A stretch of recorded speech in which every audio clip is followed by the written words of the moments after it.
is Jaymar.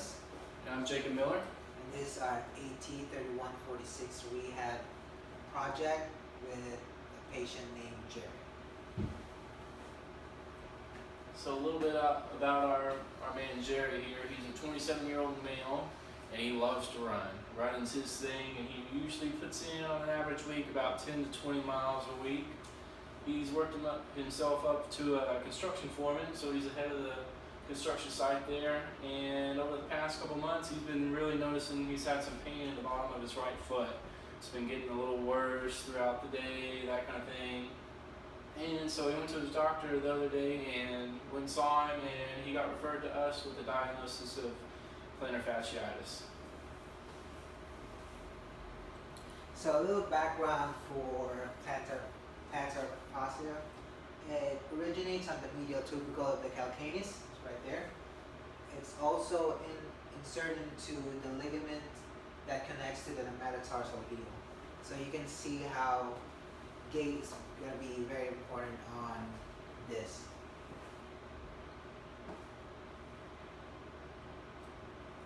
Alright, so plantar fasciitis, what is it? Well, it's a repetitive stress or inflammatory condition, hence the ending of itis. And it's typically an overuse injury. You see it a lot in just a lot of standing, running, jogging, just a lot of movement on your feet, on the go, that kind of thing. But one thing that stuck out to me while I was doing some research, and him as well, some obesity can also be a risk factor for plantar fasciitis. Just all that extra weight and extra load can really do some things on not just the plantar fasciitis, but all the ligaments and tendons around the foot, knee, that kind of thing, just from that excess load there. And all this can cause some micro tears, and typically where we found the most throughout our research was right there close to its insertion on the calcaneus. That's going to be when the heel hits the ground mostly. And that, like I said, gait is very important. So this is going to be our rehab plan. We're going to have 4 phases of rehab. Phase 1, our goal will be the patient will decrease pain 1 out of 10 by that day. Phase 2, patient will increase the range of motion of dorsiflexion to 18 degrees. Phase 3, we'll be able to do single leg hop 20 times. Phase 4, patient will be able to do deadlifts with a weight of 165 10 times, 4 sets. And our ultimate goal after the 4 phases will be the patient will return to full activity by May 30th. Each phases will be giving you a breakdown on how we're going to achieve those goals. So phase 1 is the inactive phase. On this phase, the patient will be not, I don't want to say immobilized, but they're minimized on the activities. So we're going to try to decrease their pain by modalities, which I'm going to talk about in a second. Decrease swelling, and we're also going to work on the range of motion, because it just depends on where they are on their injury.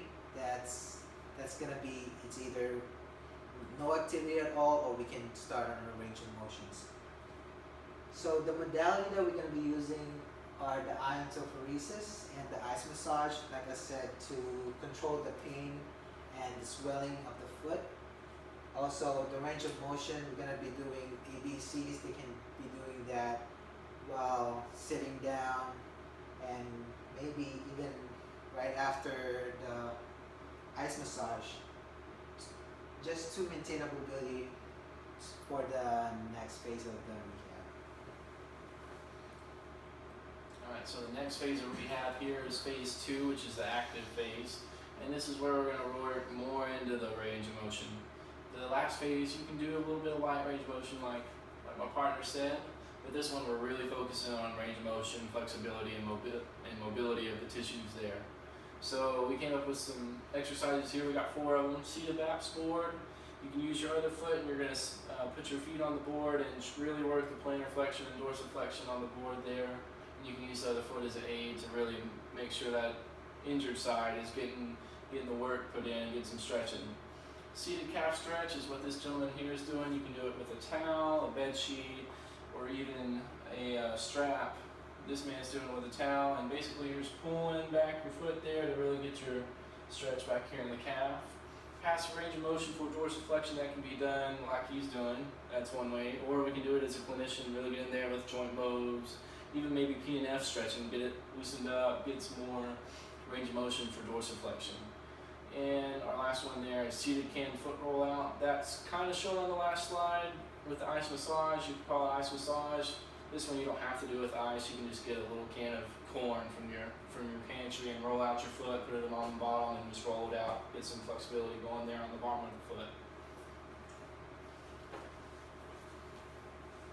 So phase 3. Phase 3 is the resistive phase.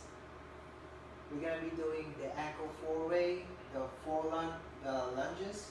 We're also gonna be doing the bodyweight squat and the Bosu ball, pen penny, total gym, squat jumps, and heel raises.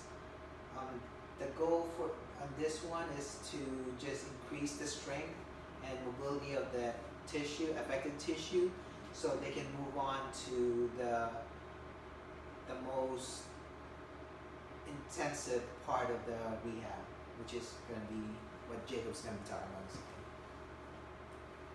Alright, so that intensive phase of rehab just happens to be phase 4, which is the aggressive phase. This phase, you're really wanting to hit in on your plyos, your activity specific, and your functional specific exercises for your patient. So this is going to be your hard stuff right before you're getting ready to discharge him. He's knocking out all this stuff specific for what he's going to be doing when you discharge him. So we came up with these right here. We got some med ball slams, which is plyos, really explosive movement there, slamming the ball in. You can increase the weight, that kind of thing. You can add jumps with it. Lightweight deadlifts. Our goal for this phase is to get him doing a lot of weight on deadlifts, because he's going to be lifting things at his job, moving on, that kind of thing. Bar squats as well, that's another thing. Lifting things, making sure he uses his legs correctly. Kettlebell lifts, picking up the same thing, lifting things, moving things. Change the weight up on those too. Progressive jogging, this is specific for him just because he loves to run. Our man Jerry loves to run, and we want to get him back to 10 to 20 minutes of his running that he loves to do. So this is going to be the major difference between the operative and non-operative rehab plan. The non-operative, that's when the patient comes into the clinic and we're going to be doing manual therapy, joint moves on them. There's not a lot of time lost there in regards to job-wise. They can come in during their break time, do a quick after work. Yeah, do a quick rehab and go back to work. No time lost. Less time of work. And for the operative, it takes a lot of time. You have to schedule surgery, also the rehab. You also have to put that into perspective on how much time of work they're going to be losing, especially that not a lot of people can get off of work for that long period of time. There's also a higher risk after injury. You don't know how your body's going to react this after the surgery, so it just depends patient to patient on how they're going to react. Around 35% of people still have symptoms right after, so it's not 100%. So basically you just have to talk to your patient on what they're trying to do, and as a clinician you also have to advise them on the best way to approach a problem like this. Anything to add? Yeah, that's perfect. Alright, these here are our references. These 5 are ones that we use throughout our research, and these last ones down here is little pictures. That's what we use to cite all of our pictures we got to use for our presentation. And that's our presentation. Thank you very much. Thank you.